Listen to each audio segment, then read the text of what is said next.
Chicken கடையில் கல்லாப்பெட்டியில் இருந்த பணத்தை அபேஸ் செய்த வாலிபர் கோவையில் வைரலாகும் துணிகர திருட்டு சிசிடிவி காட்சிகள்.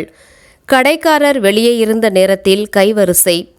சிக்கன் வாங்க வந்த இடத்தில் 3500 ரூபாய் திருட்டு. கோவை கோவில்பாளையம் பகுதியில் சிக்கன் கடை ஒன்றில் புகுந்த வாலிபர் ஒருவர் கல்லாப்பெட்டியில் இருந்த பணத்தை லாவகமாக திருடிச் சென்ற வீடியோ வெளியாகி அப்பகுதி வியாபாரிகளிடையே அதிர்ச்சியை ஏற்படுத்தியுள்ளது.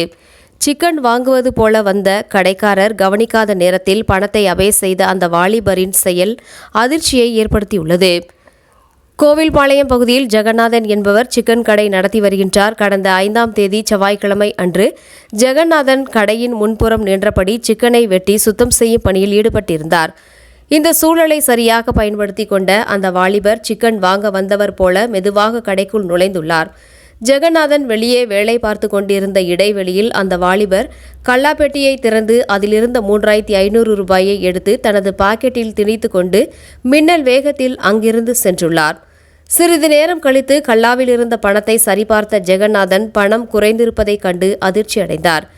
என்ன நடந்தது என்று தெரியாமல் புலம்பிய அவர் கடையில் பொருத்தப்பட்டிருந்த சிசிடிவி கேமராவை பார்த்தபோது தான் உண்மை தெரிய வந்தது. அதில் அந்த வாலிபர் மிக துணிச்சலாக பணத்தை திருடிச் செல்லும் காட்சிகள் தெளிவாக பதிவாகி இருந்தது.